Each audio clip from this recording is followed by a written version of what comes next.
o tira tēnā koe, tēnā kōrora, e whakatau mai a tātou, e karanga mai ki a mātou, I roto I tēnei piringa whare o te wā.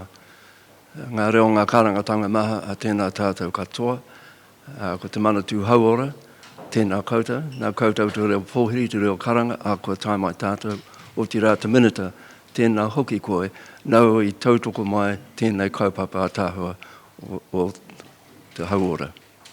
So thank you for the opportunity to be here at what is a historic day, the launch of the revised version of He Korowai Oranga. It's an important day for Maori health, it's an important day for the nation, but probably most important, it's for our future. And that's embodied in the notion of Pai Ora, a health horizon. It doesn't start from today, this has had a long genesis over a number of years. We've heard that 12 years ago, Korowai Oranga was launched. 20 years ago, the health reforms took place and that enabled some great things to happen for Maori health. 30 years ago this year, the Hui Whaka Oranga and the Hui Taumata were held. They both set completely new directions for Maori development, and this is part of it. But I want to talk about two things that happened 50 years ago. Those of you who are my age will know that it's much easier to think about things that happened 50 years ago than 5 years ago. But 50 years ago, there were two events that occurred in New Zealand. One took place at the Tokanui Hospital, just out of Te Awamutu, and one took place at the Palmerston North Hospital. You'll all know about the one at Tokanui Hospital. None of you except me will know about the one at the Palmerston North Hospital. The Tokanui event saw the appointment of Dr. Henry Bennett as the superintendent of Tokanui 50 years ago this year. Tokanui was a huge mental hospital, some 1,200 patients. Dr. Bennett was the first Maori psychiatrist, and this appointment was a hugely significant one for Maori, and as it happened, for the hospital. He came, as you know, from a very distinguished family, and in his time at Tokanui, he supported a group of Maori staff members, largely Maori nurses, to form themselves into a small rōpū, te rōpū Hauora or Tokanui, and they had ideas about building something that was rather different for Maori patients, and out of that came Whai Ora. Whai Ora was the first hospital unit that focused on kaupapa Maori health. So it was a pioneering development, and it happened in Dr. Bennett's time and with Dr. Bennett's support. So I mention this because that was an important start. Here we are 50 years later, continuing that same theme. The other event that happened in 50 years ago, 1964, occurred at the Palmerston North Hospital when a young girl, a 14-year-old Maori girl, was admitted to hospital. Now she, for a week prior to her admission, she had had some behavioural changes. She was difficult at school. The school were concerned about her behaviour. She refused to go to school. 5 days before admission, she developed headaches, seemed confused.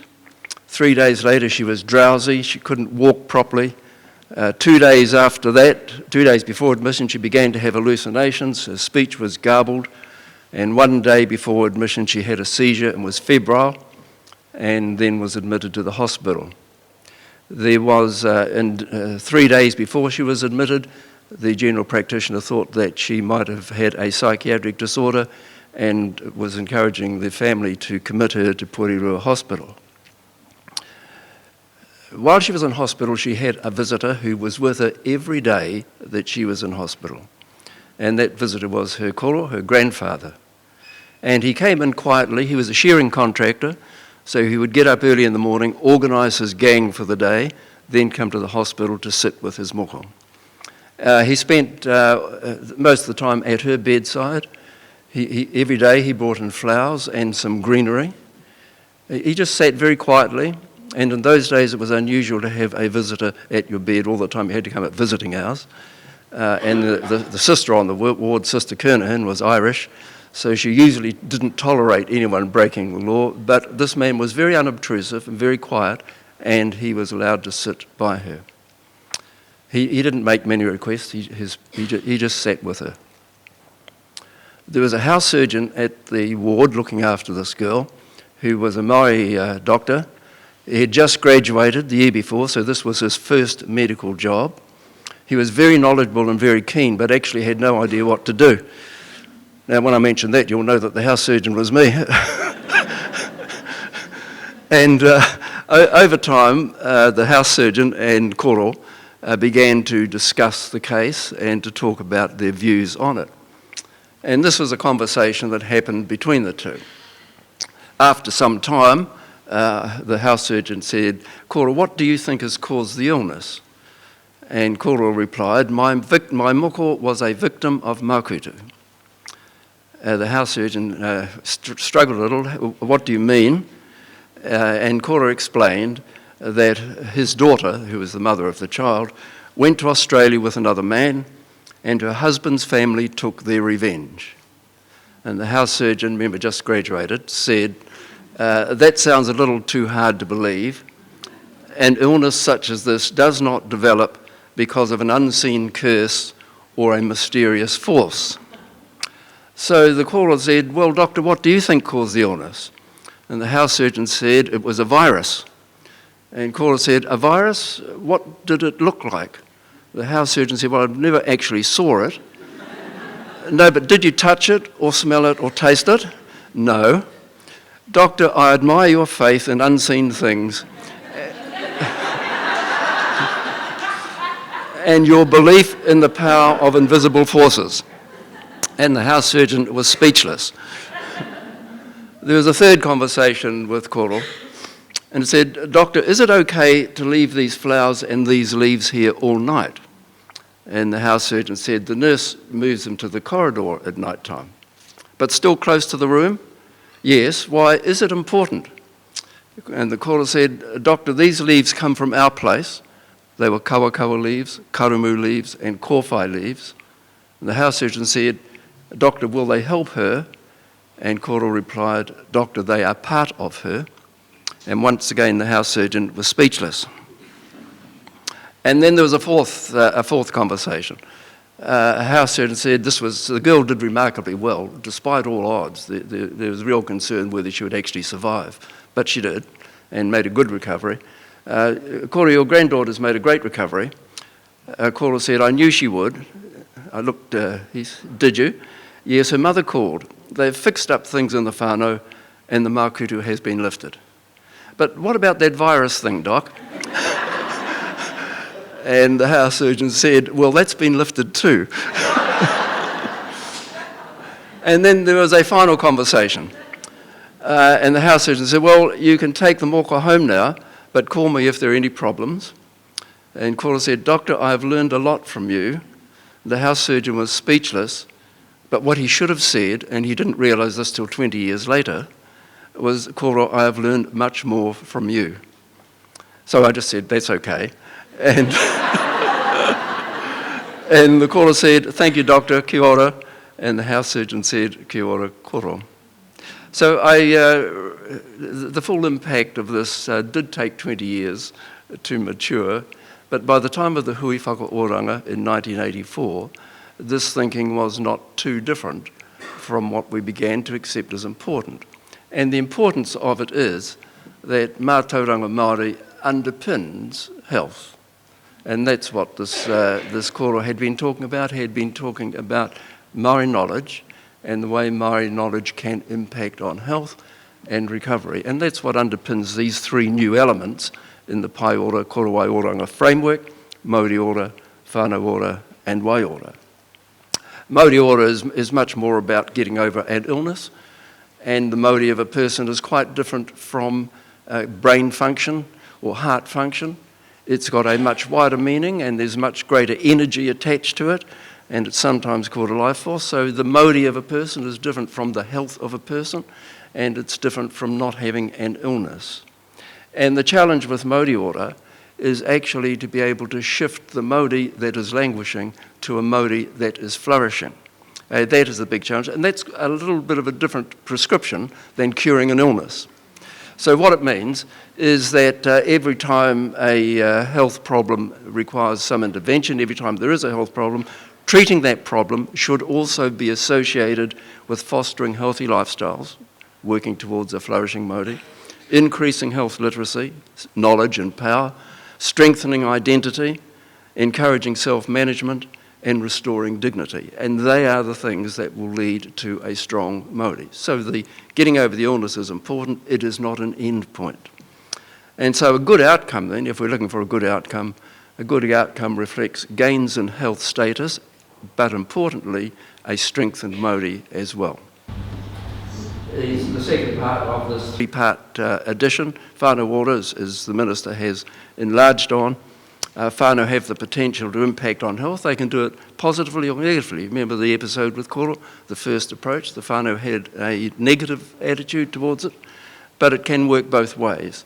And what health interventions have to do, they often decide, and this is a balance for health professionals, when do you focus on the whānau and when do you focus on the individual, and what is the balance between those. So building whānau capability as part of a health intervention so that all members can enjoy good health is one of the three aims of Pai Ora, and it's got huge implications for health policy and health services. And the third aspect, Wai Ora, and you remember Koro brought in the leaves from the trees, and he was saying that they are part of my moko. He was saying that you cannot separate the environment from health. So the environment then is a hugely important part of health. And whether we're talking about the natural environment, and that's what Koro was talking about, or whether we're talking about man-made environments, the number of alcohol outlets per head of population, the number of fast food outlets per head of population, the traffic density on a road that goes past a school or past a house, that's the modern environments that we have to live in. Whether we're talking about man-made environments, water, natural environments or man-made environments, we should remember that they are hugely important determinants of good health and of a flourishing Māori. What I really want to finish by saying is that the challenges for the health sector in this new strategy are huge. The challenges are beyond the health sector by itself. So that if we're talking about Modi Ora, or whānau ora, or Wai Ora, the health sector can play a hugely important part, but cannot by itself bring about the changes that are necessary. What I think is important is that the health sector has recognised this, and I believe that the health sector should take the leadership in developing an intersectoral approach that will enable great things to happen. We have some models in place. The whānau ora approach is about intersectoral collaboration, and that's an important guide. There is another, we've come right.